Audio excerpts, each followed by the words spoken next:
अगस्त 2005 में 5 दोस्तों ने डिसाइड किया कि वो एक अंडर वाटर केव को एक्सप्लोर करेंगे जो कि ऊटा है। और अगर इनके साथ केव में कुछ होता है तो इसमें केव के ओनर, ऑपरेटर और एम्प्लॉयज की कोई गलती नहीं है। इसी फॉर्म की वजह से विलियम कॉफलिन की फैमिली ये केस हार जाती है।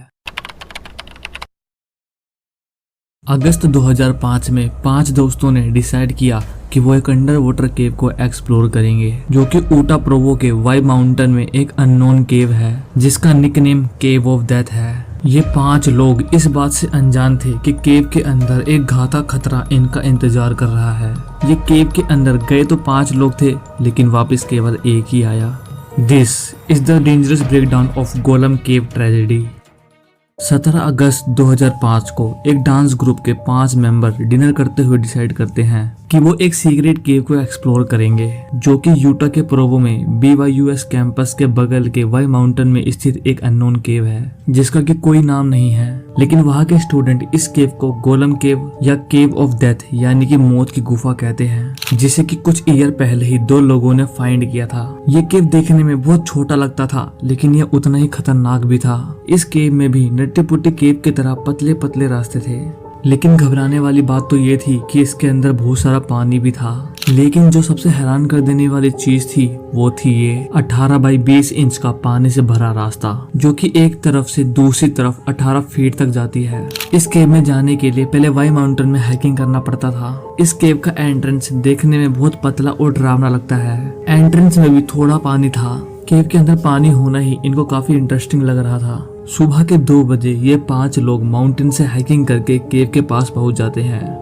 इन 5 लोगों में सबसे पहले थी जेनिफर गैलब्रेथ जो कि पहले भी पानी से भरे केव को एक्सप्लोर कर चुकी है। जेनिफर ने ही अपने बाकी फ्रेंड्स को केव को एक्सप्लोर करने के लिए एग्री किया था और बाकी थे एरियल सिंगर, ब्लैक डोनर और स्कॉट MC डोनाल्ड और 5वां फ्रेंड था जोसेफ फर्ग्यूसन जिसने कि डिसाइड किया कि वो केव के अंदर नहीं जाएगा, वो केव के बाहर ही इन लोगों का वेट करेगा। ये 5 केव के पास पहुंचने के बाद इन्होंने थोड़ा सा और सुबह होने के लिए वेट किया ताकि सुबह की रोशनी की वजह से केव के अंदर का अंधेरा थोड़ा सा कम हो जाए। अब सुबह के 4 बज गए थे। इस केव का एंट्रेंस इतना पतला था कि इसके अंदर एक बार में केवल एक ही लोग जा सकते थे। सबसे पहले जेनिफर इस केव के नीचे गई, उसके बाद बाकी 3 और लोग भी इसके नीचे गए। केव के अंदर का पानी ठंडा था। जेनिफर सबसे आगे चल रही थी ताकि वो आगे का रास्ता देखकर इन तीनों को पीछे बता सके। केव के अंदर 15 फीट के रास्ते को पार करने के लिए एक रस्सी को बांधा गया था जो कि आसानी से 18 बाई 20 इंच के रास्ते को पार करवा सकता था। लेकिन शायद उन लोगों ने उस रस्सी का यूज नहीं किया। इसका मतलब ये था कि वो लोग आसानी से अपने रास्ते से भटक सकते थे।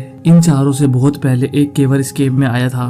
उसने बताया कि उसने भी इस रस्सी का यूज नहीं किया था जिस वजह से वो रास्ता भटक गया था। वो पानी के अंदर डूब के मरने ही वाला था कि उसको वहाँ पर एक छेद मिल गया जहाँ जाकर उसने सांस लिया और वो तुरंत ही केव से बाहर निकल गया। लेकिन शायद अब ये चीज इनके साथ होने वाला था। ये चारों वहाँ पर आसानी से केव को एक्सप्लोर कर रहे थे। केव काफी छोटा था और केव के अंदर काफी पतले पतले रास्ते थे, लेकिन जेनिफर के एक्सपीरियंस की वजह से ये लोग आसानी से उन रास्तों को पार कर रहे थे। लेकिन अब चीजें बिगड़ने वाली थी। केव को एक्सप्लोर करते हुए इन लोगों को वो रस्सी दिखाई नहीं दी जिसकी वजह से ये लोग रास्ता भटक गए। इन चारों का दम घुटने ही वाला था कि उन्हें वहाँ पर एक होल मिल गया जहाँ इन चारों ने खड़े होकर सांस लिया। ये होल 6 फीट चौड़ी थी जहाँ केवल 3 फीट सांस लेने की जगह थी। केव के बाहर खड़ा हुआ जोश इन चारों का वेट कर रहा था।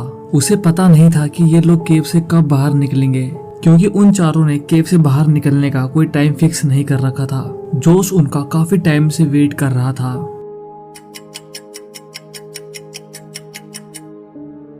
अब सुबह के 5:30 बज गए थे लेकिन वो अभी भी केव से बाहर नहीं निकले।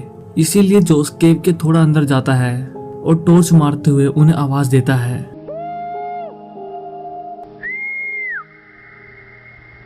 काफी आवाज मारने के बावजूद भी उसको केव के अंदर से कोई रिस्पॉन्स नहीं मिलता।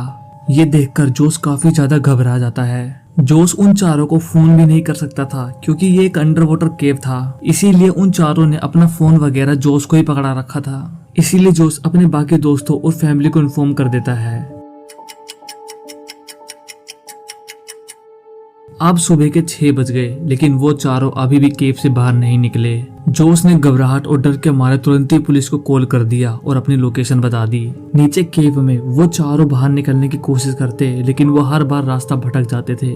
लेकिन उनके मौत का कारण ये बना कि केव में केवल 21% ऑक्सीजन था और 79% नाइट्रोजन। केव स्थिर था और केव के अंदर पानी भी एक जगह पर रुका हुआ था। केव चूना पत्थर और मिट्टी से बना हुआ था और केव में कुछ पौधे भी थे, इसीलिए केव में ज्यादा कार्बन डाइऑक्साइड गैस बन रहा था। एक आर्टिकल से पता चला कि केव में रोशनी करने के लिए उन लोगों ने केव में एक जगह पर एक मोमबत्ती जला के रखी हुई थी। मोमबत्ती का धुआं और कार्बन डाइऑक्साइड केव में ऑक्सीजन की मात्रा को कम कर रहा था। वो चारों एक छोटे से हॉल में रुके हुए थे जहां उन्हें सांस लेने में प्रॉब्लम हो रही थी। उनके लिए बेहतर ये था कि उन्हें जल्द से जल्द इस केव से बाहर निकलना था, क्योंकि वो लोग अगर केव के अंदर थोड़ी देर और रहे तो दम घुटने की वजह से उनकी मौत हो जाएगी। लेकिन उनके लिए सबसे बुरी बात तो ये थी कि वो उस जगह पे थे जहाँ से निकलने के लिए उन्हें 18 बाई 20 इंच के रास्ते को पार करना पड़ेगा। रास्ता पतला होने की वजह से उनको एक एक करके बाहर निकलना था। सबसे पहले जेनिफर जाती है। इस टाइम तक केव में 10 से 12% ऑक्सीजन था, इसीलिए वो केवल 60 सेकंड तक ही सांस रोक सकते थे। केव से बाहर निकलते टाइम जेनिफर को वो रस्सी नहीं मिली जिससे कि वो आसानी से केव से बाहर निकल सकती थी।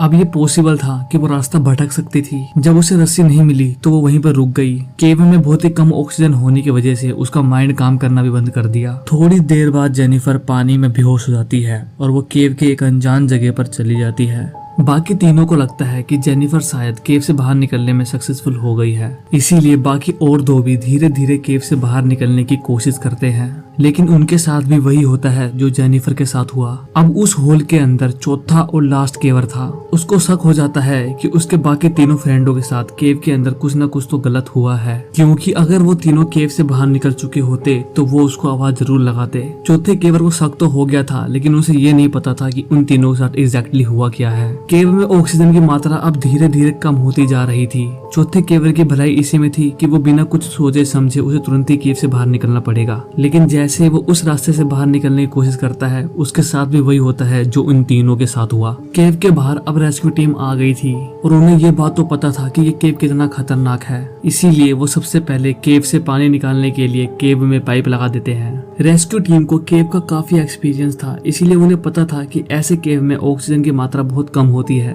इसीलिए वो केव के अंदर ऑक्सीजन गैस से ऑक्सीजन डालते हैं ताकि अगर वो चारों केव में जिंदा है तो उन्हें ऑक्सीजन मिल सके। केव से काफी हद तक पानी निकल जाने के बाद जब वो केव के अंदर जाते हैं तो वो वहाँ का मंजर देखकर हक्के बक्के रह जाते हैं, क्योंकि इस टाइम तक उन चारों की मौत हो गई थी और उन चारों की डेड बॉडी उनके सामने बिखरी पड़ी हुई थी। जब ये बात उनकी फैमिली को बताया जाता है तो उनकी फैमिली को विश्वास ही नहीं होता। जेनिफर के फादर ने बताया कि जेनिफर एक डांसर और मॉडल बनना चाहती थी, लेकिन सबसे बड़ा खुलासा तो जेनिफर की माँ ने किया। जेनिफर की मॉम ने बताया कि ब्लैक डोनाल्ड जेनिफर का बॉयफ्रेंड था। ब्लैक डोनर के फादर नहीं थे, वो अपनी मम्मी का इकलौता बेटा था। डोनल की मदर जेनिफर की मोम के साथ एक स्टेट कॉलेज में काम करती थी, लेकिन ब्लैक डोनल के मर जाने के बाद उसकी माँ अब अकेली पड़ गई थी।